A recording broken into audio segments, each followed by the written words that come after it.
welcome back to Open Everyone. So our second guest is an award-winning filmmaker, producer, writer who recently published her first young adult novel titled Brownsville Bred, Dreaming Out Loud. It's a story based on her autobiographical stage play, Brownsville Bred, that tells the story of one girl's journey growing up in the toughest projects in Brownsville, Brooklyn, in the 80s. And joining us to tell us more, we welcome author and filmmaker Elaine Del Valle.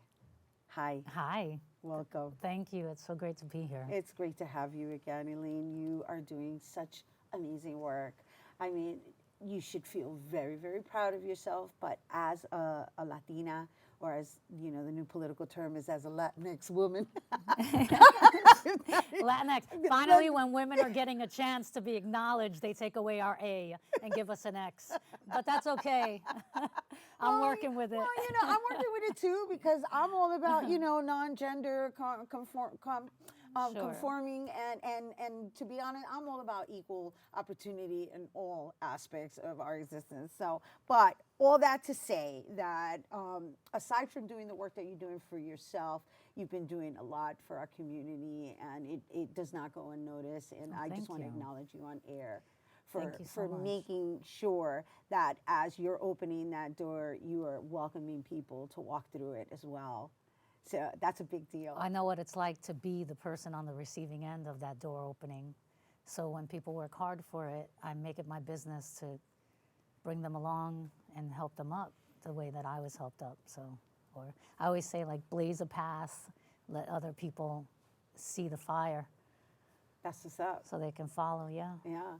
And so that leads me to this book, right? Because I know it's already been presented as a as a stage play. It's going to be a screen play. I already, as a stage play. You've won an Ola Award for the writing of the stage play.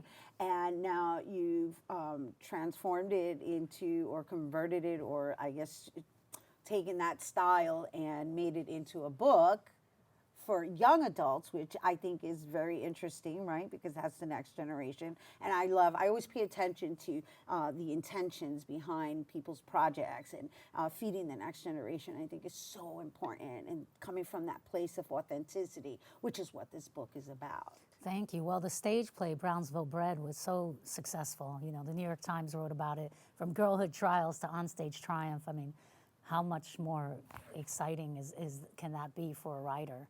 And when I was doing the play, I was approached by a publisher then who said, oh, I want to make this into a young adult fiction novel. And I worked on it for a while, but in the end, that year, a very famous Puerto Rican female had put out a book, I guess by a ghostwriter, that was collecting dust on the shelves, and they decided that Latinos don't read. Ouch. And that these, you know, this audience is not worthy of their market attention. And so finally, this is me publishing this book, and I actually feel a lot prouder than I thought I would, because I had done all the work for so long, and then another publisher reached out to me and said, I want to do this. I said, let me reread it, let me look, because my career is now mostly making films, and my deepest desire is to make Brownsville Bred into my directorial debut in a feature film. Right. Because, you know, I've been directing quite a bit. Right, yeah, that's what you're doing right now. That's so I've been very fortunate to be a part of the Sundance family, and a part of their labs, their directors' labs and their writers' labs, and I finally have the screenplay to a place where I feel like this is really bubbling up.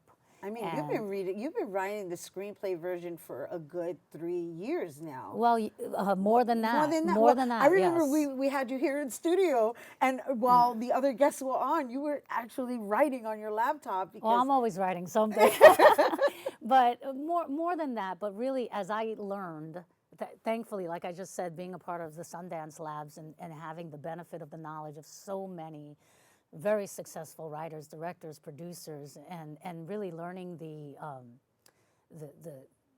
everything that it takes to make a great screenplay, because the play stands on its own. The book needed something else. And the screenplay will be very different from even what you read in the book, but the emotional truth will still exist in it. And it's written, every single aspect of Brownsville Bred in every form is told through the eyes of a young Latina. So it's a girl coming of age, and we see her when she's 8, and we're basically with her throughout her teenage years until she gets out of Brownsville. And so it's one of these triumphant feelings that you get for her and her family as they make it out of this dangerous area, and all the things happening with the family, her father's heroin addiction, and eventually he succumbs to AIDS. Sorry to give away that spoiler. Right, spoiler, but it's important, I think, personally, yes. To share those little nuggets that are going to feed the souls of, let's say, an urban individual who's looking for salvation. Salvation, more, I don't know about salvation. I think more just to, if I had this book when I was that girl living in Brownsville, it would have helped me to know that there was another girl like me out there with a voice out there like mine. And, you know, the stage play, she's very joyful and effervescent, and, you know, 301 Sutter Avenue, between Rockaway and Mother Gaston. You know, she has this feeling. The book is a lot more, it's very poetic in some of the way that I've written some of the chapters, and a certain sentence that was in Brownsville Bred, the stage play that made people laugh, I made into an entire chapter to make it just hit home that this is who the girl was, that this is who she wanted to be, because the girl in the book, and me, I grew up as a minority living, and I hate that word minority, but I'll use it for this purpose, a minority living within a minority environment. Right. So here's a Puerto Rican girl living amongst Black people. When I write my directorial statement and trying to get into these big director programs, I often say I grew up as a Black girl screaming inside of a lighter shade of Latina body. Got it. And that is a very different, unique perspective that this book and the movie and will share with the world. But everything is, you know, every form takes on another life, and the film will be vastly different, but the arc will remain the same, and the emotional truth will remain the same. So, you know, I know you're saying I don't know about salvation, but when at least when I read something that I can relate to, there's that sense of relief that I'm not alone, but then there's also this relation of understanding that as a human being, that there's other possibilities, and that's what this book actually serves as, a possibility, and that's why I chose to use the word salvation. That you just said, I don't know about salvation, but yes. Well, the possibility, dreaming out loud. That's why it's subtitled Dreaming Out Loud, because we have to, as a community, we have to know that this is possible. And, you know, I work as a casting professional as well, and I very often get hired when there is an ethnic needed, when there is a Latino needed, and every time that happens, I very happily take on the job, prove myself, and give them great, fine talent attached to their programs. But then I make a note of writing, just so you know, I cast Caucasians as well. Right. And with our pool is so much smaller. That's why they come to me, because other people can't fulfill it in the same way that I can. Right. However, the vast amount of Caucasian actors that are out there, it's very different from the amount of Latino actors, and not just because of the population difference, but because those people were told go ahead, at a young age that this is possible and they can do it. And for us, I mean, at least speaking for me, I didn't really understand the possibilities that I can be a film director. Now I'm an award-winning film director. I know. I'm a playwright. I'm an author. I didn't know. If I knew then what I know now, I would have started a lot sooner. So people ask me, what would you tell your younger self? Believe in yourself today, start that path right now.